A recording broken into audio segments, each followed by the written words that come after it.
Hello friends, स्वागत है हमारे यूट्यूब चैनल एजुकेशन ब्रांच पे। आज हम लोग इस वीडियो में देखने वाले हैं क्राउन पब्लिकेशन का बिहार दरोगा का प्रैक्टिस सेट। चलिए इसे स्टार्ट करते हैं। फर्स्ट नंबर क्वेश्चन देखते हैं। अगर आप लोग नए हैं तो हमारे चैनल को सब्सक्राइब कर लीजिएगा। अगर ये वीडियो अच्छी लगती है तो प्लीज़ इसे लाइक करें। फर्स्ट नंबर क्वेश्चन दिया गया है, न्याय दर्शन के संस्थापक थे। न्याय दर्शन के संस्थापक थे, बताइएगा इसका राइट आंसर क्या हो जाएगा। वैदिक काल में 6 प्रकार के दर्शन दिए गए। ध्यान रखिएगा कितने प्रकार के दर्शन, तो 6 प्रकार के। कौन कौन सा था, तो एक था शाक्य दर्शन। दूसरा क्या था, न्याय दर्शन। तीसरा है योग दर्शन। चौथा जो हो जाएगा वैशेषिक दर्शन। पांचवा जो हो जाएगा उत्तर मीमांसा। और छठा हो जाएगा पूर्व मीमांसा। छठा क्या हो जाएगा, पूर्व मीमांसा। शाक्य दर्शन के लेखक कौन थे, बताइएगा। तो यह थे कपिल मुनि।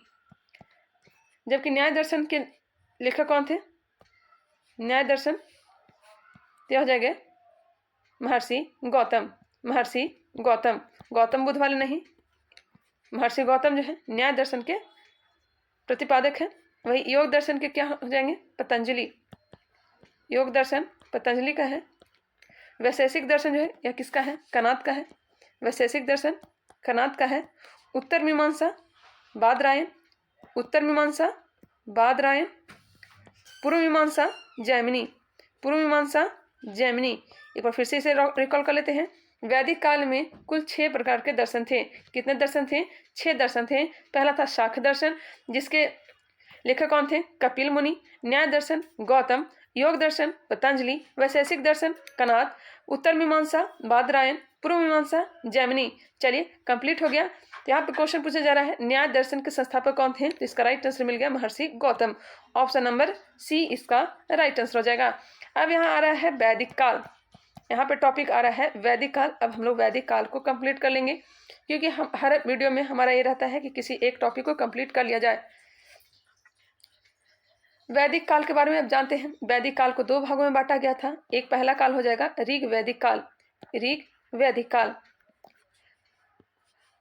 और एक हो जाएगा उत्तर वैदिक काल। वैदिक काल जो है 1500 बीसी से लेकर के 600 बीसी का जो काल है, यह वैदिक काल कहलाता है। ऋग वैदिक काल की बात हो जाए तो 1500 बीसी से लेकर के 1000 बीसी जो होता है, 1000 बीसी ये जो काल कहलाता है ऋग वैदिक काल कहलाता है। जबकि उत्तर वैदिक काल जो होगा 1000 ईसा पूर्व से लेकर के 600 ईसा पूर्व का जो काल कहलाएगा, या क्या कहलाएगा, उत्तर वैदिक का काल कहलाएगा। ध्यान रखिएगा, ऋग वैदिक काल में वेदों की रचना की गई थी। वेद की संख्या कितनी है, तो 4 है। वेदों की संख्या कितनी है, तो 4 है। कौन कौन सा है, बताइएगा। एक तो हो जाएगा ऋग्वेद। दूसरा हो जाएगा, बिल्कुल बेसिक से बता रहे हैं, यजुर्वेद। और तीसरा हो जाएगा सामवेद। और चौथा हो जाएगा आपका अथर्ववेद। वेद की संख्या कितनी है, तो 4 है। वेद त्रय में संख्या कितनी है, तो 3। वेद त्रय में शामिल है 3 वेद, जिसमें है ऋग्वेद, यजुर्वेद और सामवेद। वेद त्रय में अथर्ववेद शामिल नहीं है। ध्यान रखिएगा। अगर पूछा जाए ऋग्वेद के ज्ञानी को क्या कहते थे, तो ऋग्वेद के ज्ञानी को कहते थे होत्री, या फिर कहीं कहीं होत्रा लिखा रहता है, ध्यान रखिएगा। वही यजुर्वेद के ज्ञानी को कहते थे अधर्यु। यजुर्वेद के ज्ञानी को क्या कहते थे, अधर्यु कहते थे। जबकि सामवेद के जो ज्ञानी होते थे उन्हें उद्गाता कहा जाता था, उद्गाता। जबकि अथर्ववेद के जो ज्ञानी होते थे उन्हें क्या कहा जाता था, तो उन्हें कहते थे ब्रह्मा। ब्रह्मा कहते थे। ध्यान रखिएगा। चलिए आगे बढ़ते हैं। सभी वेदों की एक एक उपवेद भी हुआ करते थे। चलिए इसके बारे में जान लेते हैं। सबसे पहले हम देखते हैं ऋग्वेद के उपवेद क्या है, तो आयुर्वेद है। सामवेद के उपवेद का नाम क्या है, तो हो जाएगा गंधर्ववेद। गंधर्व वेद। यजुर्वेद के उपवेद का नाम क्या है? ते है धनुर्वेद। धनुर्वेद। अथर्ववेद के ज्ञानी का नाम क्या है? अथर्ववेद के ज्ञानी का नाम क्या है? उपवेद का नाम क्या है? तो शिल्पवेद। शिल्पवेद। जबकि ज्ञानी का नाम क्या बताए थे? ब्रह्मा। जबकि उपवेद का नाम क्या है? शिल्पवेद। ऋग्वेद के उपवेद का नाम है आयुर्वेद। सामवेद के उपवेद का नाम है गंधर्ववेद। यजुर्वेद के उपवेद का नाम है धनुर्वेद। अथर्ववेद के उपवेद का नाम क्या है? शिल्पवेद। जो है ऋग्वेद का क्या बताए थे ज्ञानी को? क्या कहते थे? तो इसे कहते थे होत्री या फिर होत्रा। सामवेद के ज्ञानी को क्या कहते थे? उद्गाता। जबकि यजुर्वेद के ज्ञानी को क्या कहते थे? इसे अधर्यु। अथर्ववेद के ज्ञानी को क्या कहते थे? तो ब्रह्मा। ये तो आगे बता दिए थे। चलिए ध्यान रखिएगा। आयुर्वेद के ज्ञानी को क्या कहते थे? आयुर्वेद के ज्ञानी को क्या कहते थे? तो इन्हें कहते थे प्रजापति कहते थे। गंधर्ववेद के ज्ञानी को कहते थे नारद। धनुर्वेद के ज्ञानी कौन थे? धनुर्वेद के तो ये थे विश्वामित्र। वही शिल्पवेद के जो ज्ञानी थे यह कौन थे? यह थे विश्वकर्मा। एक बार फिर से रिकॉल कर लेते हैं। वेद कितने थे? 4 थे। वेद 4। सबसे पुराना वेद ऋग्वेद है। वेद त्रय में 3 वेद शामिल है, ऋग्वेद, सामवेद और यजुर्वेद। अथर्ववेद इसमें शामिल नहीं है। ऋग्वेद के ज्ञानी को कहते हैं होत्री, सामवेद को ज्ञानी को कहते हैं उद्गाता, यजुर्वेद के ज्ञानी को कहते हैं अधर्यु और अथर्ववेद के ज्ञानी को क्या कहते हैं? ब्रह्मा। थोड़ा उलझा हुआ है लेकिन इसे गौर करके याद कर लीजिएगा। आयुर्वेद के ज्ञानी को कहते हैं प्रजापति। गंधर्ववेद के ज्ञानी नारद थे। धनुर्वेद के ज्ञानी कौन थे? तो विश्वामित्र थे। और शिल्पवेद के ज्ञानी कौन थे? तो यह थे विश्वकर्मा। आई होप यह क्लियर हो चुका होगा। चलिए आगे बढ़ते हैं।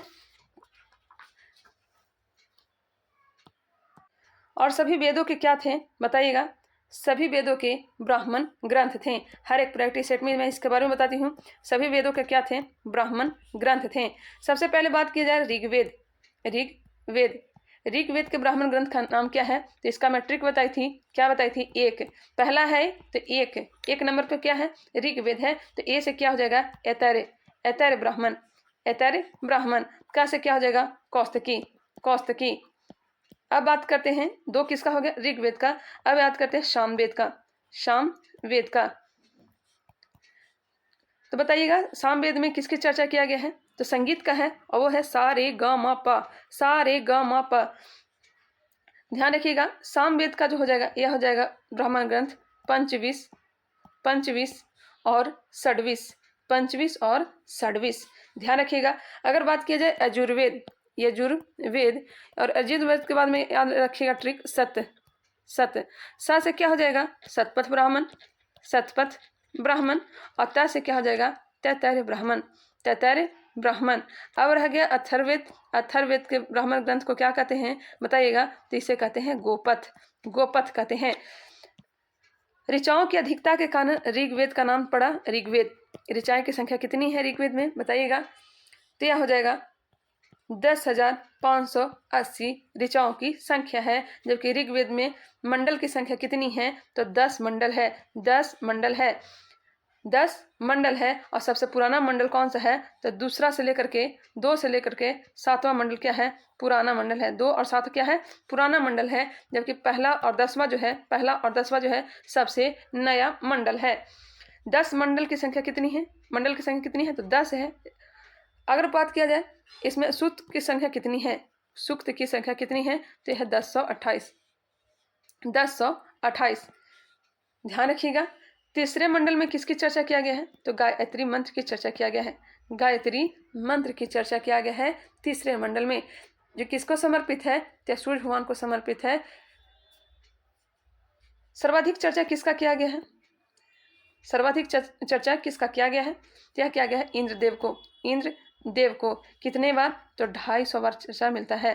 250 बार। वही अग्नि की जो चर्चा मिलता है यह 200 बार मिलता है। इंद्र को क्या कहते हैं? पुरंदर कहते हैं। किला भेदने वाला देवता कहा जाता है, युद्ध का देवता कहा जाता है। 7वें मंडल में किसका चर्चा किया गया है? 7वें मंडल में तो सोमदेव का चर्चा मिलता है। 7वें मंडल में किसका चर्चा मिलता है? तो सोमदेव का चर्चा मिलता है। ध्यान रखिएगा। चलिए आगे बढ़ते हैं।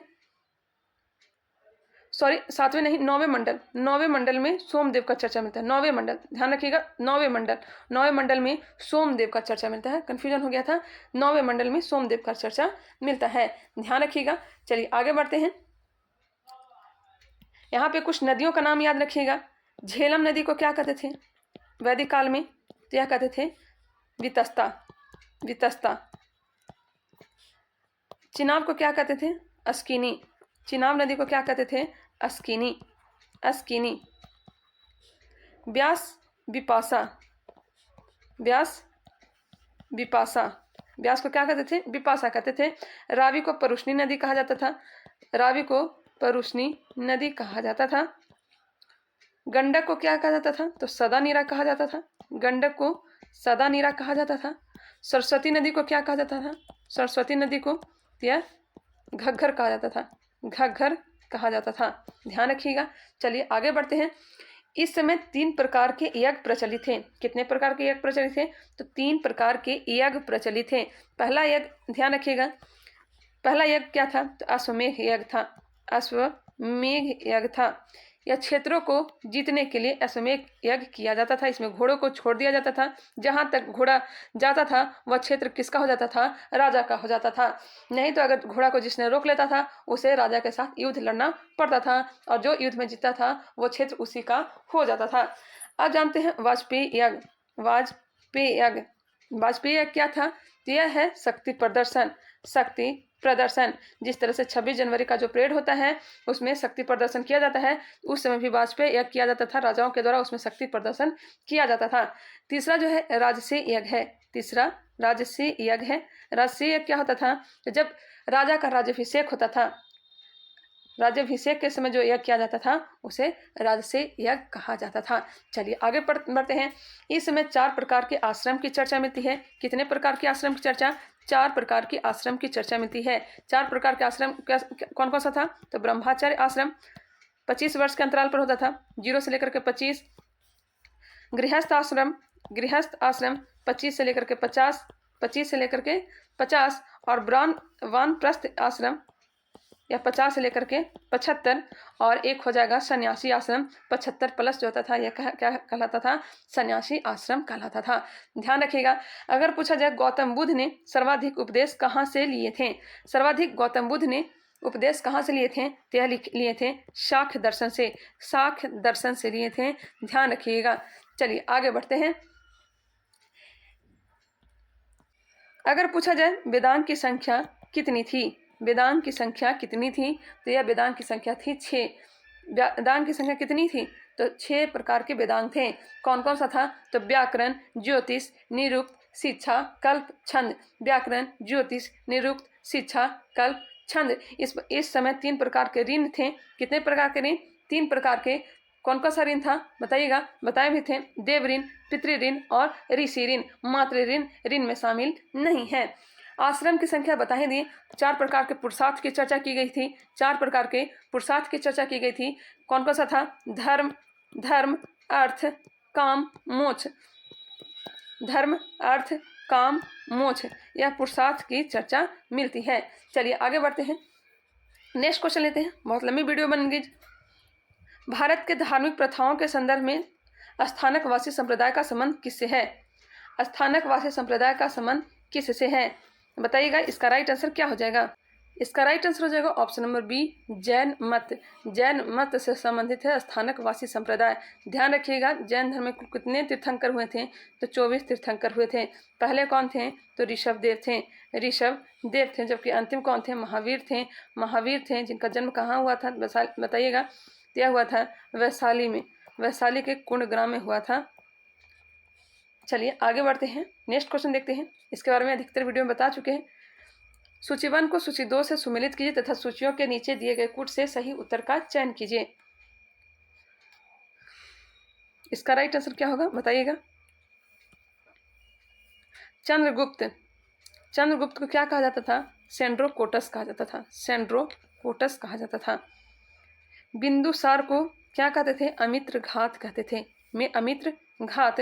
अशोक का नाम क्या मिलता है? प्रियदर्शी मिलता है, प्रियदर्शी मिलता है। चाणक्य को कौटिल्य विष्णुगुप्त के नाम से भी जानते हैं। किनके दरबार में रहते थे? तो घनानंद के दरबार में रहते थे, लेकिन वहां से अपमानित करके कहाँ चला दिया गया था और कहाँ आ गए थे? तो चंद्रगुप्त मौर्य के पास आ गए थे। चंद्रगुप्त मौर्य की सहायता से चंद्रगुप्त मौर्य ने चाणक्य की सहायता से मौर्य वंश की स्थापना की थी। ध्यान रखिएगा। और इसकी पुस्तक का नाम क्या है? तो अर्थशास्त्र है, जो कि किससे संबंधित है? अर्थशास्त्र राजनीतिक से संबंधित है। ऑप्शन नंबर क्या हो जाएगा? 2 3 1 4 2 3 1 4। ऑप्शन नंबर सी इसका राइट आंसर है। भगवान शिव की प्रतिष्ठा में कितने ज्योतिर्लिंग स्थापित है? बिल्कुल इजी क्वेश्चन है। यह है 12 ज्योतिर्लिंग। 12 ज्योतिर्लिंग। अकबर के दरबार में आने वाला पहला अंग्रेज व्यक्ति था। अकबर के दरबार में आने वाला पहला अंग्रेज व्यक्ति कौन था? बताइएगा। बिल्कुल इजी क्वेश्चन पूछा जा रहा है। यह है रॉलेफ फिंच। रॉलेफ फिंच कब आया था? बताइएगा। कहीं कहीं दिया रहता है 1583, लेकिन ध्यान रखिएगा 1585 से लेकर के 1585 से लेकर के 86 के बीच में ही शायद आया था। कंफर्म एक बार कर लीजिएगा। किसके दरबार में आया था? तो अकबर के दरबार में आया था। अकबर के दरबार में आया था। इसने आगरा और फतेहपुर सीकरी दोनों शहरों को लंदन से बड़ा और भव्य बताया था। किसने? तो रॉलेफ फिंच ने। सर थॉमस रो कब भारत आया था? सर थॉमस रो 1615 ईस्वी में आया था। और किसके दरबार में आया था? तो जहांगीर के दरबार में आया था। जहांगीर के दरबार में आया था। इसे भारत के साथ व्यापार करने के लिए ईस्ट इंडिया कंपनी को शाही चार्टर प्राप्त किया गया। सर थॉमस रो को कहीं कहीं टॉमस रो दिया जाता है। जॉन हॉकिंस कब आया था? इसे जहांगीर ने इंग्लिश खान की उपाधि दी थी। इंग्लिश खान की उपाधि किसे दी थी? तो जॉन हॉकिंस को। कब भारत आया था? क्या आया था? 1608 ईस्वी में। 1608 ईस्वी में आया था। इसे इंग्लिश खान की उपाधि दी गई थी। और इंग्लैंड के राजा जेम्स प्रथम का पत्र लेकर के आया था। किसके नाम से था? तो अकबर के नाम से था। वही पीटर मुंडी भारत कब आया था? बताइएगा। क्या आया था? 1630-32 के बीच में आया था। किसके दरबार में आया था? तो शाहजहां के दरबार में आया था। शाहजहां के दरबार में आया था। शाहजहां के समय भारत आया था। चलिए आगे क्वेश्चन है। सिख साम्राज्य का अंतिम शासक था। सिख साम्राज्य का अंतिम शासक था। सिख साम्राज्य की स्थापना गुरु नानक ने किए थे। बताए ही हैं, गुरु नानक के द्वारा सिख धर्म की स्थापना की गई थी। सिख साम्राज्य का अंतिम शासक पूछा जा रहा है। इसका राइट आंसर हो जाएगा option number A, Raja Dalip Singh. Raja Dalip Singh. Option number A इसका राइट आंसर हो जाएगा। राजा रणजीत सिंह ने बताइएगा 1809 में ईस्वी में अमृतसर की संधि की थी। अमृतसर की संधि की थी किसके साथ? तो मेटकॉफ के साथ। चार्ल्स मेटकॉफ के साथ अमृतसर की संधि की थी। राजा रणजीत सिंह की राजधानी कहाँ थी? तो राजनीतिक राजधानी थी लाहौर। राजनीतिक राजधानी लाहौर थी, जबकि धार्मिक राजधानी कहाँ थी? आगरा थी। धार्मिक राजधानी आगरा थी। राजा रणजीत सिंह ने हर मंदिर जो है उस पर सोने की चादर चढ़ाई थी। सोने की परत चढ़ा दी थी। इन्हें कोहिनूर हीरा किससे प्राप्त हुआ था? आप लोग बताइएगा। कोहिनूर हीरा किससे प्राप्त हुआ था? तो यह प्राप्त हुआ था शाह शुजा से। शाह शुजा से इन्हें कोहिनूर हीरा प्राप्त हुआ था। राजा रणजीत सिंह का संबंध किस मिसर से है? तो सुकर चकिया मिसर से है। 12 मिसर उस समय प्रचलित थे, उसमें से सुकर चकिया मिसर से संबंधित थे राजा रणजीत सिंह। इसका राइट आंसर हमें क्या मिल गया है? इसका राइट आंसर मिल गया ऑप्शन नंबर सी, ये मिल गया है। सिख साम्राज्य का अंतिम शासक कौन था? तो दलीप सिंह था। दलीप सिंह था। इसका संरक्षक कौन था? इसका संरक्षक कौन था बताइएगा। तो रानी जिंदल थी। रानी जिंदल इसकी संरक्षिका थी। ध्यान रखिए जी, यह अल्पायु था। तो रानी जिंदल जो थी इसकी संरक्षिका बनी रही। अंग्रेजों ने 1849 ईस्वी में इन्हें पेंशन देकर इंग्लैंड भेज दिया और पंजाब को ब्रिटिश राज में मिला लिया। बताइएगा राजा रणजीत सिंह ने किस धर्म को अपनाया था और इसकी मृत्यु कहाँ हुई थी? 18वीं सदी में भारत में लड़े गए युद्धों का निम्नलिखित में से सही कालानुक्रम कौन सा है? बताइएगा। इसका राइट आंसर क्या हो जाएगा? अंबर का युद्ध या फिर अंबुर का युद्ध कब हुआ था? तय हुआ था 1749 ईस्वी में। 1749 ईस्वी में द्वितीय कर्नाटक युद्ध के समय लड़ा गया था। प्लासी का युद्ध 23 जून 1757 को हुआ था। वांडीवास का युद्ध 1760 ईस्वी में हुआ था। बक्सर का युद्ध 22 अक्टूबर 1764 को हुआ था। 22 अक्टूबर 1764 को हुआ था। प्लासी, इसका राइट आंसर क्या मिल गया है बताइएगा, इसका राइट आंसर क्या मिल गया है? यह मिल गया ऑप्शन नंबर बी, क्रमबद्ध दिया गया है, ध्यान रखिएगा। बात की जाए बक्सर का युद्ध किसके बीच लड़ा गया था? इस समय नवाब कौन था? तो नवाब था मीर जाफर, नवाब मीर जाफर था। और लड़ा किसके बीच गया था? तो यह लड़ा गया था शाह आलम द्वितीय, शाह आलम द्वितीय, मीर कासिम अफदस नवाब मीर कासिम। राजधानी कहाँ बनाया था? मुंगेर को। बारूद का भी फैक्ट्री लगाया था मीर कासिम, शाह आलम द्वितीय। और अवध के नवाब थे शाह शुजा, शाह शुजा। दो संधि होती है जो कि इलाहाबाद की संधि के रूप में उभर के आता है। पहला संधि होता है 12 अगस्त 1765 ईस्वी को, किसके बीच? तो शाह आलम द्वितीय, शाह आलम द्वितीय जो कि मुगल सम्राट था, और किसके बीच हुआ था? रॉबर्ट क्लाइव के बीच। शाह आलम द्वितीय ने बंगाल, बिहार और उड़ीसा की दीवानी किसे प्रदान कर दी थी? रॉबर्ट क्लाइव को। वही 16 अगस्त 1765 को क्या हुआ था? द्वितीय इलाहाबाद की संधि हुई थी, किसके बीच हुई थी? तो शाह शुजा के बीच हुई थी और रॉबर्ट क्लाइव के बीच। शाह शुजा से कड़ा और इलाहाबाद का क्षेत्र ले लिया जाता है, ध्यान रखिएगा। चलिए आगे बढ़ते हैं।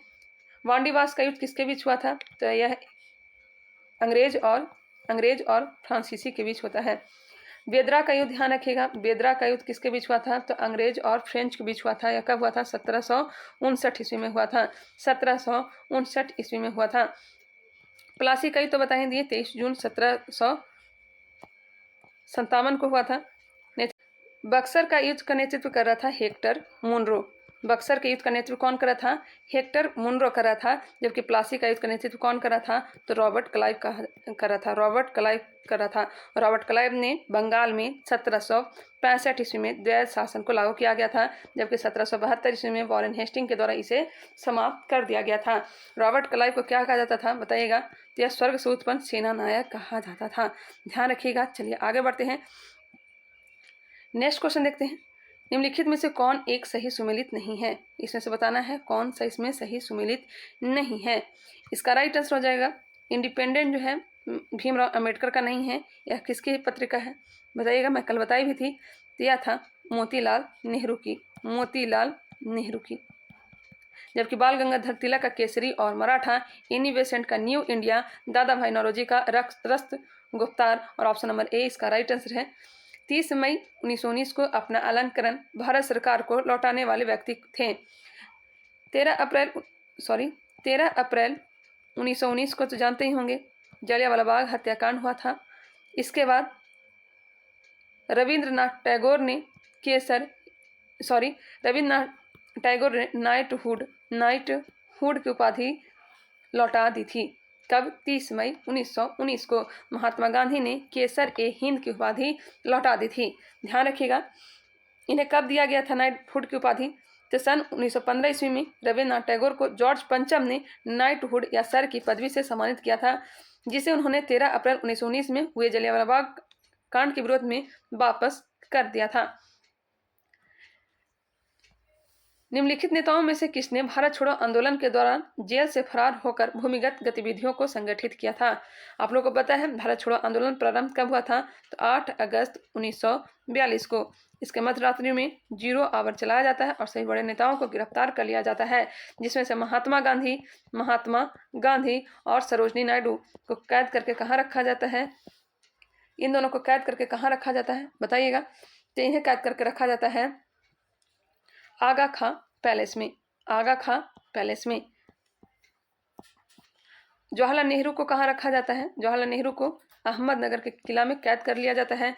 राजेंद्र प्रसाद को कैद करके बांकीपुर जेल में कैद किया जाता है।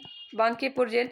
जयप्रकाश नारायण को हजारीबाग जेल में बंद किया जाता है, ध्यान रखिएगा। यह जो आंदोलन हुआ था यह नेतृत्व विहीन हुआ था, लेकिन गुप्त रूप से मदन मोहन मालवीय ने इसे कमान संभाला था। गुप्त रूप से किसने कमान संभाला था? मदन मोहन मालवीय, जिन्हें महामना के नाम से जाना जाता है। और इस समय एक महिला उभर के आई थी, वो थी उषा मेहता। उषा मेहता जो है रेडियो पर गुप्त रूप से प्रकाशन किया करती थी। जयप्रकाश नारायण हजारीबाग जेल से दिवाली की मध्यरात्रि में ही यह दीवार फांद करके भाग गए थे। और इसका राइट आंसर हो जाएगा option number D. Option number D इसका राइट आंसर हो जाएगा। चलिए आगे बढ़ते हैं। 11 अगस्त 1942 को क्या हुआ था? 11 अगस्त 1942 को पटना सचिवालय गोलीकांड हुआ था, जिसमें 7 लोगों की मृत्यु हो गई थी, 7 छात्रों की मृत्यु हो गई थी। चित्तू पांडे के द्वारा बलिया में जो कि यूपी में है, चित्तू पांडे ने बलिया में समानांतर सरकार की स्थापना कर दी थी। वही नाना पाटिल जो थी, नाना पाटिल यह महाराष्ट्र के सतारा में समानांतर सरकार की स्थापना कर दी थी। ध्यान रखिएगा, भारत का दक्षिणतम बिंदु कहाँ है? भारत का दक्षिणतम बिंदु कहाँ है? तो आप लोग को तो पता ही होगा दक्षिणतम बिंदु कहाँ है। क्या हो जाएगा? इंदिरा पॉइंट। अगर भूमिगत पूछा जाता तो हो जाता कन्याकुमारी, लेकिन बिल्कुल दक्षिणतम हो जाएगा इंदिरा पॉइंट। और इंदिरा पॉइंट कहाँ है? तो यह है ग्रेट निकोबार के पास। ऑप्शन नंबर बी इसका राइट आंसर हो जाएगा। अंडमान एवं निकोबार द्वीप समूह के ग्रेट निकोबार में स्थित इंदिरा पॉइंट भारत का दक्षिणतम बिंदु है, जबकि भारत के मुख्य बिंदु का दक्षिणतम बिंदु कौन सा है? तो तमिलनाडु में स्थित कन्याकुमारी है। भारत का सुदूर उत्तर वाला बिंदु कौन सा है? तो जम्मू कश्मीर में सियाचिन ग्लेशियर के निकट काराकोरम रेंज में स्थित इंदिरा कॉल है। भारत का सुदूर पश्चिमी बिंदु कौन सा है? तो यह हो जाएगा कीवथू है। 1 मिनट, पश्चिम पूछा जा रहा है तो यह गुजरात में हो जाएगा गुहार मोती हो जाएगा, या फिर गौरा माता या फिर गुहार मोती हो जाएगा। जबकि पूर्वोत्तर अगर रहता, जब पूर्व में पूछा जाए तो अरुणाचल प्रदेश का हो जाएगा कौन सा? अरुणाचल प्रदेश में कौन सा हो जाएगा? तो यह हो जाएगा कीविथू हो जाएगा। ध्यान रखिएगा। चलिए नेक्स्ट क्वेश्चन देखते हैं। निम्नलिखित किस पहाड़ी पर पूर्वी घाट पश्चिमी घाट से मिलता है? बिल्कुल इजी क्वेश्चन है। पूर्वी घाट पश्चिमी घाट कौन से मिलता है? तो यह नीलगिरी पहाड़ी की सबसे ऊंची चोटी का नाम क्या है? दोदा बेटा है। इसका राइट आंसर मिल गया ऑप्शन नंबर सी। और यह कितने राज्यों में फैला हुआ है नीलगिरी पहाड़ी? तो तमिलनाडु, केरल और कर्नाटक में है। तमिलनाडु, केरल और कर्नाटक में फैला हुआ है। नीलगिरी पहाड़ी के पास एक जनजाति रहती है, वह है टोडा जनजाति, जो कि सामान्य रूप से तमिलनाडु में देखी जाती है, जो कि बहु विवाह के लिए प्रसिद्ध है। असम कुल मिलाकर कितने राज्यों एवं केंद्रशासित क्षेत्रों से घिरा हुआ है? पहली बात तो असम जो है किसी भी केंद्रशासित प्रदेश से घिरा हुआ नहीं है। सर्वाधिक राज्य एवं केंद्रशासित प्रदेश से घिरा हुआ राज्य कौन सा है? तो यह हो जाएगा यूपी जो है 8 राज्यों एवं केंद्रशासित प्रदेशों से घिरा हुआ है। 8 राज्य और एक केंद्रशासित प्रदेश, 8 राज्य और एक केंद्रशासित प्रदेश से एक केंद्रशासित प्रदेश कौन सा हो जाएगा? दिल्ली हो जाएगा। 8 राज्य और एक केंद्रशासित प्रदेश से जुड़ा हुआ है, जबकि असम दूसरा स्थान रखता है। यह 7 राज्यों से क्या है? जुड़ा हुआ है। और ऑप्शन नंबर बी इसका राइट आंसर है। 7 राज्य कौन कौन से हैं बताइएगा? 7 राज्य कौन कौन से हैं? तो एक हो जाएगा वेस्ट बंगाल, पश्चिम बंगाल हो जाएगा। दूसरा राज्य कौन सा हो जाएगा? तो है अरुणाचल प्रदेश। और तीसरा राज्य है मेघालय। और चौथा है नागालैंड। 5वां हो जाएगा मिजोरम। छठा राज्य कौन सा हो जाएगा? मणिपुर। और 7वां कौन हो जाएगा? मणिपुर के बाद क्या हो जाएगा? क्या हो जाएगा? त्रिपुरा। पश्चिम बंगाल, अरुणाचल प्रदेश, मेघालय, नागालैंड, मिजोरम, मणिपुर और त्रिपुरा। टोटल 7 राज्यों से असम जो है घिरा हुआ है। जबकि देश कौन कौन सा है? तो भूटान एवं बांग्लादेश से अंतर्राष्ट्रीय सीमा लगाता है। निम्नलिखित में से कौन सी नदी भ्रंश घाटी से होकर प्रभावित होती है? इसका राइट आंसर क्या हो जाएगा? भ्रंश घाटी से होकर कौन प्रभावित होती है और एस्चुरी का भी निर्माण करती है? वह है तापी नदी। इसे ताप्ती नदी भी कहते हैं। इसका उद्गम स्थल कहाँ है बताइएगा? इसका उद्गम स्थल कहाँ है? ताप्ती का जो है उद्गम स्थल यह है बैतूल जिला, जो कि कहाँ में है? एमपी में है, मध्य प्रदेश में है। यह अपने पानी कहाँ गिराती है? मुहाना कहाँ बनाती है? तो खंभात की खाड़ी में, अरब सागर में यह अपना मुहाना बनाती है। ताप्ती नदी पर एक बांध है, उसे क्या कहते हैं? उकाई बांध किस नदी पर है? यह ताप्ती नदी पर है। अब बात कर रहे हैं कृष्णा नदी का उद्गम कहाँ से हुआ है? यह हुआ है महाबलेश्वर श्रेणी से। यह दक्षिण भारत का दूसरा सबसे लंबी नदी है। दक्षिण भारत का दूसरा सबसे लंबी नदी है, जो कि पहला सबसे लंबी नदी कौन सी है, पहला सबसे लंबी नदी कौन सी है, तो यह हो जाएगी गोदावरी। गोदावरी। उसके बारे में आगे जानेंगे। दूसरा सबसे लंबी नदी कृष्णा है, और इसके बीच में कृष्णा जल विवाद किन राज्यों के बीच है, तो ध्यान रखिएगा, यह हो जाएगा कर्नाटक और आंध्र प्रदेश। कर्नाटक और आंध्र प्रदेश। कावेरी का जो जल विवाद है, कावेरी जल विवाद, यह कर्नाटक और किसके बीच है, तो तमिलनाडु के बीच है। कावेरी नदी का उद्गम स्थल कहाँ है, बताइएगा। तो इसका जो उद्गम स्थल है, यह कर्नाटक के ब्रह्मगिरी पहाड़ी से, कर्नाटक के ब्रह्मगिरी पहाड़ी से इसका उद्गम स्थल है। ये इसे क्या कहते हैं, तो दक्षिण की गंगा भी कहते हैं। दक्षिण की गंगा किसे कहते हैं, तो कावेरी नदी को कहते हैं। दक्षिण भारत की एकमात्र नदी है जो कि 12 मासी है। 12 मासी नदी कौन सी है, तो कावेरी है। ध्यान रखिएगा, जल विवाद कर्नाटक और तमिलनाडु के बीच है। गोदावरी का उद्गम स्थल कहाँ है, गोदावरी का उद्गम स्थल कहाँ है,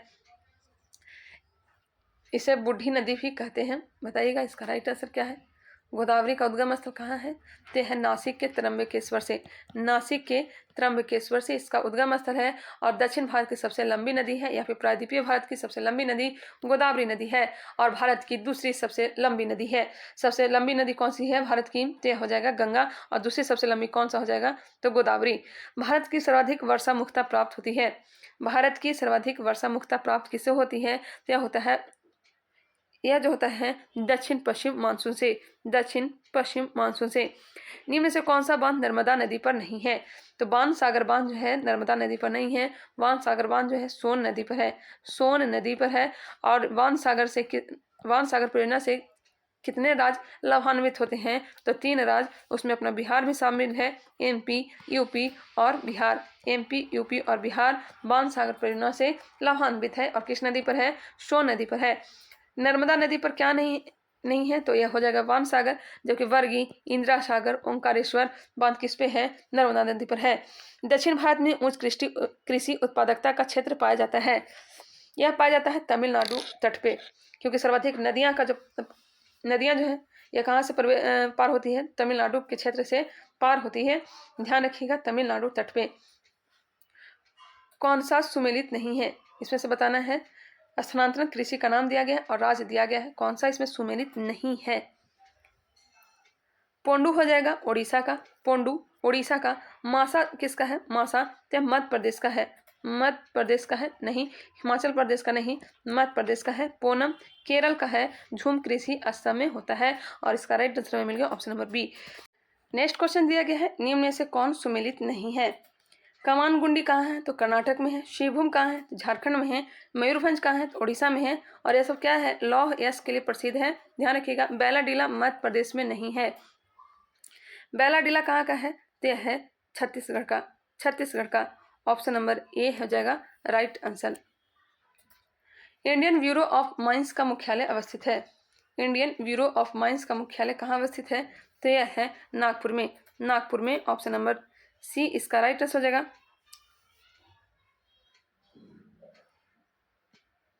कौन सही सुमेलित नहीं है, कौन सही सुमेलित नहीं है। श्रीहरिकोटा आंध्र प्रदेश में है। श्रीहरिकोटा कहाँ है, आंध्र प्रदेश में। थुम्बा केरल में है। थुम्बा कहाँ है, केरल में है।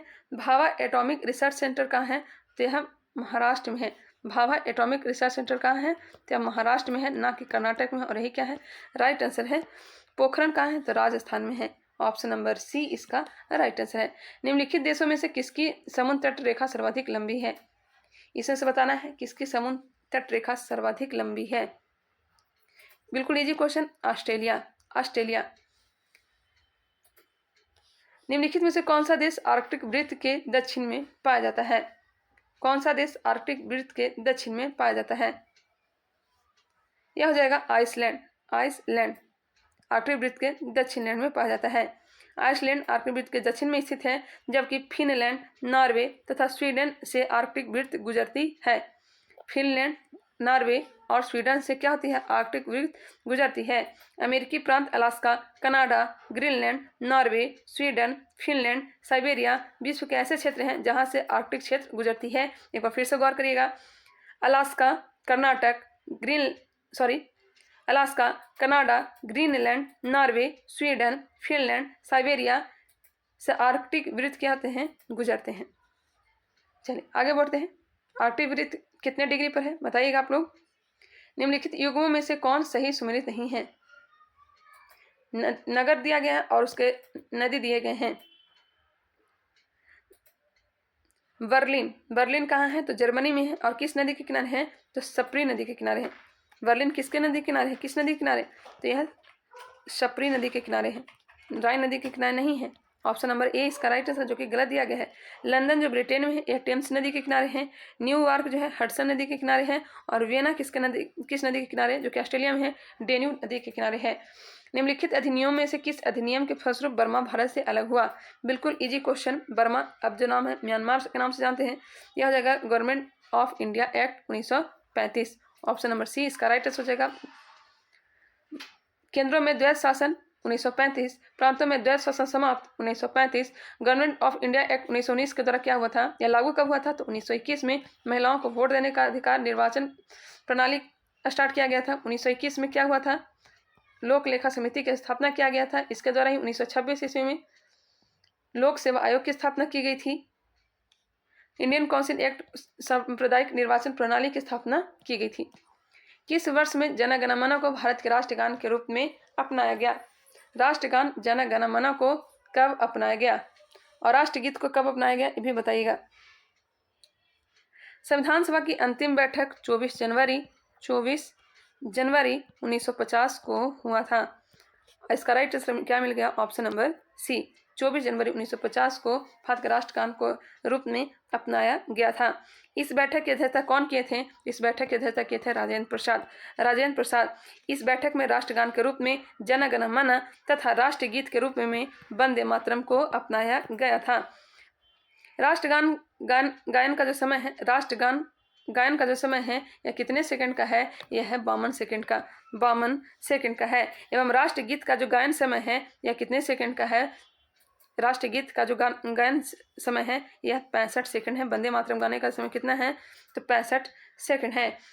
चलिए आगे बढ़ते हैं। राष्ट्रगान रविंद्रनाथ टैगोर की गीतांजलि से लिया गया है तथा राष्ट्रगीत किससे लिया गया है तो बंकिम चंद्र चटर्जी द्वारा लिखित उपन्यास आनंद मठ से लिया गया है। वंदे मातरम कहाँ से लिया गया है तो बंकिम चंद्र के द्वारा रचित आनंद मठ से लिया गया है। राष्ट्रगीत को सर्वप्रथम कब गाया गया था तो गया था 1896 ईस्वी को कलकत्ता के अधिवेशन में। वही 1911 में जो अधिवेशन हुआ था कलकत्ता अधिवेशन, उसमें राष्ट्रगान को गाया गया था। संविधान के अनुसार इनमें से राष्ट्रपति की विधायी शक्ति कौन सी है, इसमें से विधायी शक्ति कौन सी है, यह हो जाएगा अध्यादेश जारी करना। अध्यादेश जारी करना राष्ट्रपति का अधिकार आर्टिकल 123 के द्वारा है। आर्टिकल 123 के द्वारा है। लोकसभा के कम से कम कितने सत्र बुलाए जाते हैं, लोकसभा के कम से कम कितने सत्र बुलाए जाते हैं। भारतीय संविधान के अनुच्छेद 51 का में कहा गया है कि राष्ट्रपति समय समय पर संसद के प्रत्येक सदन को ऐसे समय और स्थान पर जो ठीक समझे अधिवेशन के लिए आहूत करेगा। अर्थात राष्ट्रपति को सत्र बुलाने का अधिकार है, लेकिन संसद के दो सत्रों के बीच अधिकतम अंतराल 6 माह से ज़्यादा नहीं होना चाहिए। इस प्रकार वर्ष में कम से कम 2 सत्र होने चाहिए। सामान्यतः वर्ष में 3 सत्र होते हैं। एक होता है बजट सत्र, इसका जो समय काल है यह है फरवरी और मई। एक होगा मानसून सत्र और इसका समय काल है जुलाई से सितंबर। शीतकालीन सत्र, इसका जो समय काल है नवंबर दिसंबर। इसका राइट आंसर मिल ही गया होगा। वर्ष में कितने बार होना चाहिए तो यह होना चाहिए वर्ष में कम से कम 2 बार होना चाहिए। भारतीय संसद किस रीति से प्रशासन पर नियंत्रण करती है, भारतीय संसद किस रीति से प्रशासन पर नियंत्रण करती है, यह करती है संसदीय समितियों के माध्यम से। भारतीय संविधान के निम्नलिखित में से कौन सा अनुच्छेद राज्यपाल को अध्यादेश जारी करने की शक्ति प्रदान करता है। अनुच्छेद 123 कहता है राष्ट्रपति अध्यादेश जारी करता है, राज्यपाल के बारे में पूछा जा रहा है तो यह हो जाएगा अनुच्छेद 213। ऑप्शन नंबर सी इस अध्यादेश की आयु कितना होता है? तो 6 महीना या 6 सप्ताह होता है। राज्य सरकार के मंत्रियों के वेतन एवं भत्तों का निर्धारण किया जाता है। राज्य सरकार के मंत्रियों एवं भत्तों का निर्धारण किया जाता है राज्य विधानसभा द्वारा। ऑप्शन नंबर डी इसका राइट आंसर है। आर्टिकल की बात की जाए तो आर्टिकल 164(5) के अनुसार और दूसरी अनुसूची में वेतन की चर्चा किया गया है। निम्नलिखित में से कौन एक संविधानेतर संस्था है? कौन सा एक संविधानेतर संस्था है? यह हो जाएगा नीति आयोग। नीति आयोग की स्थापना कब की गई थी? 1 अप्रैल 2000 नीति आयोग पूछा जा रहा है, 1 जनवरी 2015 को 1 जनवरी 2015 को नीति आयोग की स्थापना किया गया था। वित्त आयोग की चर्चा आर्टिकल 280 में मिलता है। नेक्स्ट क्वेश्चन देखते हैं। भारत के विभिन्न राजनीतिक दलों को राष्ट्रीय या क्षेत्रीय दल का दर्जा देने का अधिकार किसको है? बताइएगा, यह अधिकार किसको है? यह हो जाएगा चुनाव आयोग। ऑप्शन नंबर सी इसका राइट आंसर है। यहाँ पे ध्यान दीजिएगा, निर्वाचन आयोग की चर्चा किसमें किया गया है? अनुच्छेद 324 में। अनुच्छेद 324 में निर्वाचन आयोग की चर्चा किया गया है, जो कि संवैधानिक है। लोक सेवा आयोग का संघ लोक सेवा आयोग की चर्चा किसमें किया गया है? अनुच्छेद 315 में। अनुच्छेद 315 में। 280 में वित्त आयोग की चर्चा किया गया है। नीति आयोग की चर्चा नहीं है, यह गैर संवैधानिक है। इसका राइट आंसर मिल गया ऑप्शन नंबर सी चुनाव आयोग। किसी भी लोकतांत्रिक देशों में राजनीतिक दलों को विशिष्ट महत्व होता है। भारत में राजनीतिक दलों को मान्यता देने का कार्य चुनाव आयोग करता है। चुनाव आयोग भारत के राजनीतिक दलों को 3 स्तर पर मान्यता देता है। पहला है राष्ट्रीय दल के रूप में मान्यता, दूसरा है प्रांतीय दल और तीसरा हो जाएगा पंजीकृत और गैर मान्यता प्राप्त दल। निम्नलिखित राज्यों में से किसमें बलवंत राय मेहता समिति की सिफारिशों के अनुसार पंचायती राज व्यवस्था सर्वप्रथम स्थापित की गई? यह स्थापित की गई कहाँ? तो राजस्थान में। 2 अक्टूबर 1959 को 2 अक्टूबर 1959 को ध्यान रखिएगा। चलिए आगे बढ़ते हैं। कहाँ लागू किया गया था? तो राजस्थान के नागौर में। निम्नलिखित युगों में से कौन एक सुमेलित नहीं है? इसमें से बताना है कौन सा सुमेलित नहीं है। दक्षिणी वायुसेना कमान कहाँ है? तो तिरुवनंतपुरम में है। पूर्वी नौसेना कमान कहाँ है? विशाखापट्टनम है। Armed core centre and school यह कहाँ है? Army medical corps centre and school जो है अहमदनगर महाराष्ट्र में है। जबकि जबलपुर में नहीं है।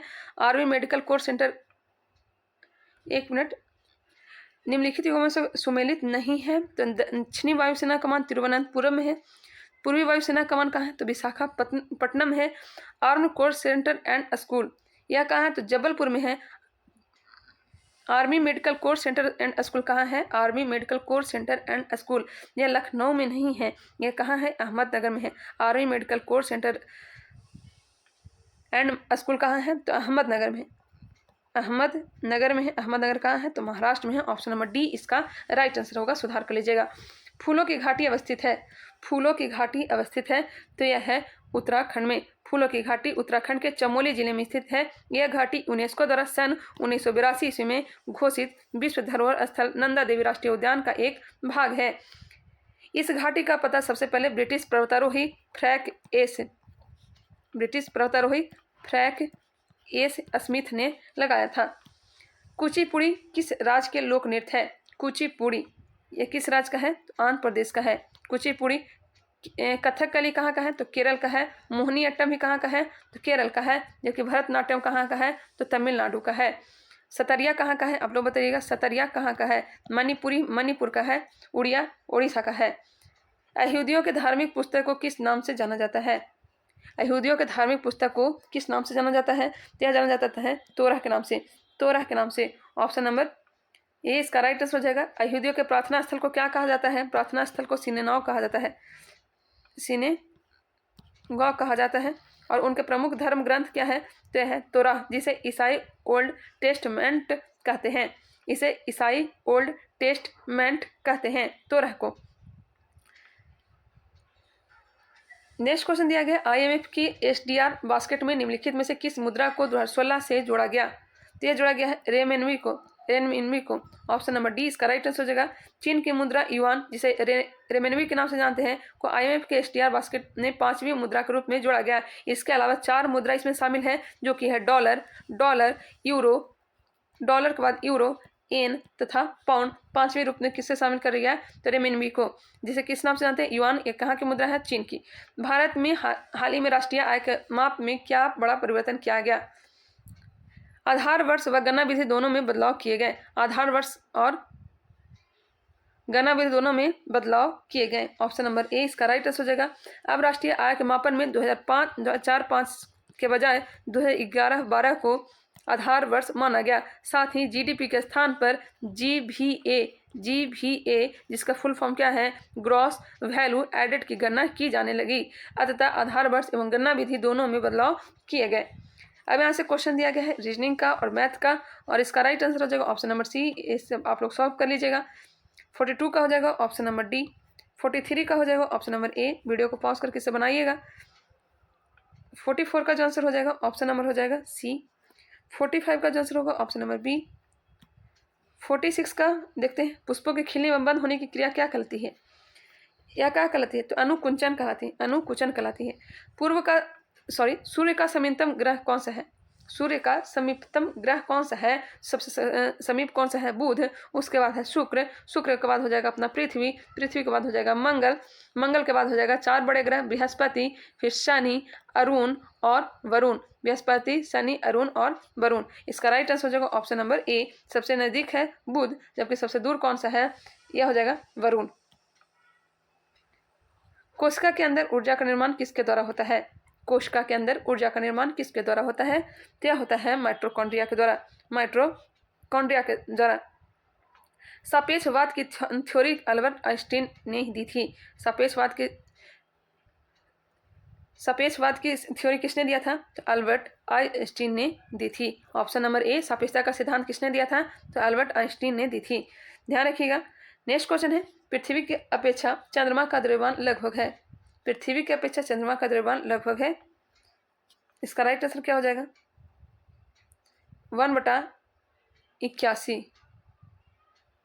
1/81। चंद्रमा पर गुरुत्वाकर्षण पृथ्वी से 1/6 है। गुरुत्वाकर्षण 1/6 है। इसका व्यास पृथ्वी का 1/4 तथा द्रव्यमान 1/81 है। अदिश राशि कौन सा है? जिसमें दिशा न हो, ओनली परिमाण हो, उसे अदिश राशि कहते हैं। इसका राइट आंसर क्या हो जाएगा? अदिश राशि जिसमें चाल शामिल है। चाल, दूरी, द्रव्यमान, आयतन, समय, ताप, कार्य, विद्युत धारा, दाब और ऊर्जा, ये सब किस में आता है? अदिश राशि में है। और यह क्या आ गया? ऊर्जा। अदिश संवेग, आवेग, वेग, त्वरण, बल, आघूर्ण, यह किस में आता है? तो यह आता है सदिश राशि में। वायु में ध्वनि का वेग स्वतंत्र होता है। वायु में ध्वनि का वेग स्वतंत्र होता है। वायु में ध्वनि का वेग वायु के दाब पर निर्भर नहीं करता है। पहली बात तो यह है कि दाब पर निर्भर नहीं करता है। ताप के बढ़ने से, आर्द्रता के बढ़ने से क्या होता है? ताप के बढ़ने और आर्द्रता बढ़ने से क्या होता है? ध्वनि पर सीधा प्रभाव पड़ता है। ध्वनि का वेग क्या होता है? बढ़ जाता है। वायु में ध्वनि का वेग स्वतंत्र होता है। क्या होता है? दाब से। ऑप्शन नंबर ए इसका राइट आंसर हो जाएगा। सिक्कों का अध्ययन क्या कहलाता है? पिछले वीडियो में बताए थे, न्यूमिस्मैटिक्स। एस्ट्रोनॉमी पता ही होगा, खगोल विज्ञान। एंटोमोलॉजी कीड़ों का हो जाएगा। एक्वास्टिक्स किसका अध्ययन करते हैं? बताइएगा, एक्वास्टिक्स में किसका अध्ययन करते हैं? शुद्ध जल का पीएच मान कितना होता है? बिल्कुल इजी क्वेश्चन। शुद्ध पानी का पीएच कितना होता है? आप लोग बताइएगा। पीएच स्केल की खोज किसके द्वारा किया गया? सोरेनसन के द्वारा किया गया है। 1 जीन और 1 एंजाइम का विचार किसने दिया? 1 जीन 1 एंजाइम का विचार किसने दिया? तो दिए थे विडल एवं टेटल ने। ऑप्शन नंबर सी इसका राइट आंसर है। प्रकाश की गति न्यूनतम होती है तो कांच से गुजरने पर। ऑप्शन नंबर सी इसका राइट आंसर है। प्रकाश की गति ठोस में न्यूनतम होती है क्योंकि वे सघन होते हैं, और निर्वात में अधिकतम होगी क्योंकि निर्वात सबसे कम सघन माध्यम होता है। मानव शरीर में आहार मुख्यतः खाली स्थान में पचता है। किसमें पचता है? तो यह छोटी आंत में पचता है। छोटी आंत में पचता है। छोटी आंत में भोजन पचाने की प्रक्रिया 1.5 से 3 घंटे तक चलती है। आंतों में ग्रंथियां भोजन के पोषक तत्वों को अवशोषित करती है। छोटी आंत vitamin B12 minerals, calcium, magnesium और प्रोटीन को अवशोषित करती है। भोजन से 90% पोषक तत्व ले लेती है। कहाँ से प्रारंभ होता है? तो मुख गुहा से प्रारंभ होता है। कार्बोहाइड्रेट का पाचन कहाँ प्रारंभ हो जाता है? बताइएगा, कार्बोहाइड्रेट का पाचन कहाँ पे प्रारंभ होता है? न्यूट्रिनो की खोज किसने की थी? न्यूट्रिनो की खोज किसने की थी? तो पाउली ने न्यूट्रिनो की खोज पाउली की थी। जबकि न्यूट्रॉन की खोज किसने की थी? न्यूट्रॉन की खोज चैडविक ने की थी। कल्पना चावला का जन्म कहाँ हुआ था? कल्पना चावला का जन्म करनाल में, जो कि हरियाणा में हुआ था, 17 मार्च 1962 ईस्वी में। ग्लूकोमा व ट्रेकोमा किस अंग का रोग है? ग्लूकोमा और ट्रेकोमा यह आंख का रोग है। आंख का रोग है। ग्लूकोमा को क्या कहते हैं? इसे कहते हैं काला मोतियाबिंद कहते हैं। काला मोतियाबिंद के अधिकतर मामले में कोई लक्षण दिखाई नहीं देते, न ही दर्द होता है, इसलिए इसे दृष्टिहीनता का एक प्रमुख कारण माना जाता है। काला मोतियाबिंद से हमारे आंखों की ऑप्टिक नर्व पर दबाव पड़ता है, जिससे उन्हें काफी नुकसान पहुंचता है।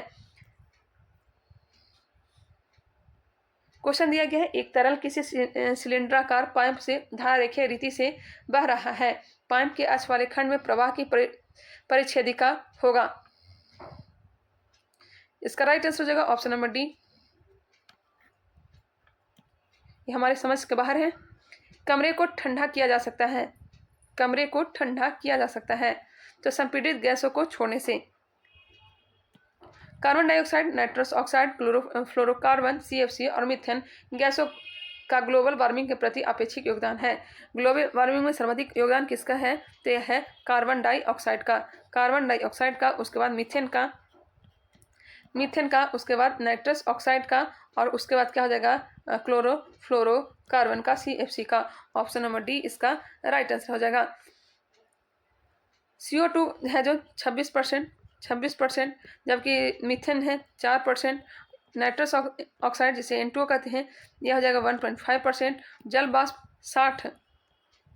वाष्प 60 और अन्य क्या हो जाएगा? 0.1%। एंथोफोबिया निम्न का डर है। एंथोफोबिया पुष्पों का, एंथोफोबिया का डर फूलों का डर कहलाता है। साइनोफोबिया कहलाएगा कुत्तों का डर। पायरोफोबिया अग्नि का डर। विश्व स्तर के प्रोग्राम ह्यूमन जीनोम प्रोजेक्ट का संबंध है। यह है मानव जीनोम और उनके अनुक्रमों की पहचान और मानचित्रण से। जापान के किस पूर्व प्रधानमंत्री को नारा शहर में भाषण देने के कारण गोली लगने के बाद मौत हो गई? बिल्कुल इजी क्वेश्चन। शिंजो आबे, जो कि कहाँ के थे? जापान के पूर्व प्रधानमंत्री थे। केंद्र की नई शिक्षा नीति को प्री प्राइमरी स्तर पर लागू करने वाला देश का पहला राज्य निम्न में से कौन बन गया है? तो यह बना है उत्तराखंड। द्रौपदी मुर्मू भारत के कितने राष्ट्रपति के रूप में चुना गया है? तो कौन से नंबर की हैं बताइएगा? तो यह है 15वें क्रम की। IMF के हालिया अपडेट के अनुसार 2022-23 के लिए भारत विकास पूर्वानुमान कितना है? यह सारे करंट अफेयर्स है, इसे फास्ट लेकर चलते हैं। इसका राइट आंसर हो जाएगा 7.4%। किस भारतीय राज्य के शासित प्रदेश ने पहली बार A1 संचालित डिजिटल लोक अदालत लॉन्च की? यह लॉन्च किसने की है बताइएगा? क्या की है? राजस्थान। टाइम आउट 2022 इंडेक्स के अनुसार किस देश की राजधानी एडिनबर्ग दुनिया का सर्वश्रेष्ठ शहर है? यह शहर है स्कॉटलैंड। भारत में वैश्विक मिलेट उत्पादन का हिस्सा है। यह कितना है? 15%। हाल ही में खबरों में रही राखीगढ़ किस राज्य में स्थित एक प्राचीन स्थल है? बिल्कुल इजी क्वेश्चन है। राखीगढ़ कहाँ? हरियाणा में है। किस जिला में है बताइएगा? किस जिला में है? नेक्स्ट क्वेश्चन दिया गया है, भारत का पहला नाइट स्काई अभ्यारण्य किस राज्य में या केंद्र शासित प्रदेश में खोला जाएगा? पहला नाइट स्काई अभ्यारण्य यह हो जाएगा लद्दाख। ऑप्शन नंबर बी हो जाएगा। यूनाइटेड किंगडम के 56वें प्रधानमंत्री के रूप में किसे चुना गया है? यूनाइटेड किंगडम के 56वें प्रधानमंत्री के रूप में किसे चुना गया है? यह चुना गया है 56वें प्रधानमंत्री के रूप में किसे चुना गया है? वर्तमान में है ऋषि सुनक, ऋषि सुनक। और इसका राइट आंसर हो जाएगा ऑप्शन नंबर ए। 56वें के रूप में चुना गया था लीज ट्रेस को। लीज ट्रेस ब्रिटेन के सत्तारूढ़ कंजर्वेटिव पार्टी के नेता का चुनाव जीतकर ब्रिटेन की नई प्रधानमंत्री बनी है। यह वह दौर है जब वह एक औद्योगिक उथल पुथल और मंदी का सामना कर रहा था। लीज ट्रस ने पूर्व वित्त मंत्री ऋषि सुनक को हराकर नई प्रधानमंत्री बनी है और साथ ही वह देश की तीसरी महिला प्रधानमंत्री बनी है। लेकिन वर्तमान में वर्तमान प्रधानमंत्री कौन है? तो यह ऋषि सुनक है। भारत में हर साल अगस्त क्रांति दिवस किस तिथि को मनाया जाता है? अगस्त क्रांति दिवस किस तिथि को मनाया जाता है? तो 8 अगस्त को। 8 अगस्त को अगस्त क्रांति दिवस के रूप में मनाया जाता है। ओएनडीसी ने संस्थानों के कार्यों के समन्वय के लिए किस नियामक निकाय के साथ समझौता ज्ञापन पर हस्ताक्षर किए? एसबीआई। एसबीआई की स्थापना कब हुई थी? आप लोग बताइएगा, एसबीआई की स्थापना कब हुई थी? 67वें फिल्म फेयर पुरस्कारों में से लाइफ टाइम अचीवमेंट पुरस्कार से किसे सम्मानित किया गया है? यह सम्मान दिया गया सुभाष घई को। राष्ट्रीय अपराध रिकॉर्ड ब्यूरो की रिपोर्ट के अनुसार 2021 में किस शहर को भारत का सबसे सुरक्षित शहर घोषित किया गया है? यह घोषित किया गया है किस राज्य को? कोलकाता। किस राज्य केंद्र शासित प्रदेश को 100 साल के अंतराल के बाद दूसरा रेलवे स्टेशन मिला है? नागालैंड। सोखुवु रेलवे स्टेशन से डोनी पोलो एक्सप्रेस को राज्य के मुख्यमंत्री नेफ्यूरिजो ने हरी झंडी दिखाई है। भारत सरकार द्वारा प्रस्तावित नदियों के सतत विकास के नए मॉडल का नाम क्या है? इसे नाम दिया गया अर्थ गंगा। ऑप्शन नंबर ए इसका राइट आंसर है। भारत के चुनाव आयोग ने किसे नेशनल आइकॉन बनाया है? पंकज त्रिपाठी को। हर स्टार्ट किस विश्वविद्यालय द्वारा एक स्टार्टअप प्लेटफॉर्म बनाया गया है? गुजरात विश्वविद्यालय। किसने उद्घाटन किया था? बताइएगा। राष्ट्रपति उद्घाटन की थी द्रौपदी मुर्मू। यूजीसी के दिशा निर्देशों के अनुसार उच्च शिक्षण संस्थानों में विदेशी छात्रों के लिए सीटों की प्रतिशत सीमा कितनी है? इसकी सीमा है 25%। हाल ही में किस देश ने प्रशांत द्वीप राष्ट्रों के साथ एक साझेदारी समझौते पर हस्ताक्षर किए हैं? अमेरिका के साथ। अमेरिका ने हाल ही में किस देश ने प्रशांत द्वीप राष्ट्रों के साथ एक साझेदारी समझौते पर हस्ताक्षर किया है? तो अमेरिका के साथ। प्रधानमंत्री मोदी ने किस राज्य में मिशन लाइफ लॉन्च किया है? मिशन लाइफ किसने लॉन्च किया है? मोदी के द्वारा यह लॉन्च किया गया है गुजरात में। गुजरात के केवड़िया में मिशन लाइफ लॉन्च किया गया है मोदी के द्वारा। किस देश ने शांति सैनिकों के खिलाफ अपराधों के लिए जवाबदेही को बढ़ावा देने के लिए ग्रुप ऑफ फ्रेंड्स लॉन्च किया है? यह लॉन्च किया है भारत ने। हाल ही में इंडियन नेवी में शामिल हुए 5वीं स्कॉर्पियन पनडुब्बी का नाम क्या है? इसका नाम है INS Vagir. Option number C इसका राइट आंसर है। भारतीय नौसेना में शामिल किए गए P-15B स्टील्थ गाइडेड मिसाइल विध्वंसक का क्या नाम है? आईएनएस मोरमुगांव। किस टीम ने फीफा विश्व कप 2020 का खिताब जीता है? किस टीम ने फीफा विश्व कप 2020 का खिताब जीता है? यह जीता है अर्जेंटीना ने 36 साल बाद एक बार फिर से फीफा वर्ल्ड चैंपियन बन गया है। कहाँ हुआ था यह? तो दोहा के लुसियाल स्टेडियम में फ्रांस को हराया था। नेक्स्ट क्वेश्चन है 91। हाल ही में किसने मिसेज वर्ल्ड 2020 का खिताब जीता है? मिसेज वर्ल्ड 2020 का खिताब जीता है तो सरगम कौशल ने। क्वेश्चन नंबर है 92। फीफा विश्व कप 2022 में गोल्डन वॉल अवार्ड से किसे सम्मानित किया गया है? यह सम्मान दिया गया है लियोनेल मेसी को। बिहार के पहले हरिजन मुख्यमंत्री कौन थे? बिल्कुल इजी क्वेश्चन, भोला पासवान शास्त्री। पहली बार कब बने थे? 1968 में 22 मार्च 1968 को बिहार के मुख्यमंत्री बने थे। उग्र तारा स्थान शिव शक्ति सर्किट किस जिले में स्थित है? सारण में। ऑप्शन नंबर डी इसका राइट आंसर है। उग्र तारा स्थान शिव शक्ति सर्किट किस जिले में स्थित है? उग्र तारा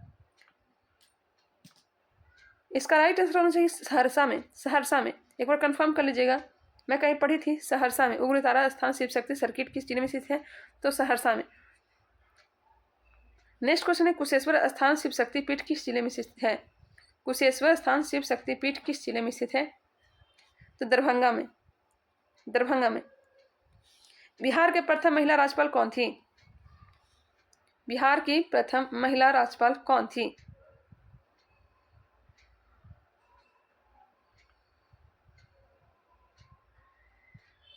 बताइएगा इसका राइट आंसर क्या हो जाएगा। बिहार की प्रथम महिला राज्यपाल कौन थी? सरोजिनी नायडू जो थी भारत की पहली राज्यपाल थी, जबकि बिहार का पूछा जा रहा है। बताइएगा कमेंट करके कौन थी। नेक्स्ट क्वेश्चन है निम्न में से कौन सी नदी पिछले 200 वर्षों में 150 किलोमीटर पूर्व से पश्चिम की ओर स्थानांतरित हुई? 150 किलोमीटर पूर्व से पश्चिम की ओर स्थानांतरित हुई 200 वर्षों में। यह हुआ है कोसी नदी। कोसी नदी जिसे मार्ग परिवर्तन के लिए कुख्यात है और इसे बिहार का शोक के नाम से भी जाना जाता है। ऑप्शन नंबर ए इसका राइट आंसर हो जाएगा। किस सम्मेलन को वियना सम्मेलन के नाम से जाना जाता है? मानव अधिकारों पर द्वितीय वैश्विक सम्मेलन 1993 को जाना जाता है। मुख्यमंत्री हरित कृषि संयंत्र योजना के तहत कौन सी मोबाइल ऐप सुविधा बिहार सरकार ने लॉन्च की है? इस ऐप के जरिए किसान घर बैठे अपने मोबाइल से कृषि उपकरणों की बुकिंग करा सकेंगे। यह ऐप है hiring mobile app. Hiring mobile app. Bihar के सहकारिता मंत्री सुरेंद्र प्रसाद यादव ने मुख्यमंत्री हरित कृषि संयंत्र योजना के तहत हायरिंग मोबाइल ऐप को लॉन्च किया है। इस ऐप के जरिए किसान घर बैठे अपने मोबाइल से कृषि उपकरणों की बुकिंग करा सकेंगे। इसके साथ ही बिहार देश का पहला राज्य बन गया है जो पूरी तरह से सरकारी ऐप विकसित कर लघु और सीमांत किसानों को भाड़े पर कृषि यंत्र उपलब्ध कराएगा। 9 अक्टूबर 2022 को जारी केंद्रीय भूजल बोर्ड की रिपोर्ट के अनुसार बिहार के कितने जिलों के भूजल में यूरेनियम की मात्रा निर्धारित सीमा से अधिक होने का पता चला है। यह पता चला है 9 अक्टूबर 2022 को जारी केंद्रीय भूजल बोर्ड की रिपोर्ट के अनुसार बिहार के कितने जिलों के भूजल में यूरेनियम की मात्रा निर्धारित सीमा से अधिक होने का पता चला है? तो 9 जिलों में यूरेनियम सर्वाधिक पाया गया है। आई होप यह वीडियो पसंद आया होगा। 100 क्वेश्चन हमने कंप्लीट कर लिया। मिलते हैं नेक्स्ट वीडियो में। अगर आप नए हैं तो हमारे चैनल को सब्सक्राइब कर लीजिएगा और अपने ग्रुप में शेयर करिएगा प्लीज़। अगर यह वीडियो अच्छी लगी होगी तो लाइक कर लीजिएगा, नहीं अच्छी लगी होगी तो अनलाइक करिएगा। मिलते हैं नेक्स्ट वीडियो के साथ, तब तक के लिए धन्यवाद।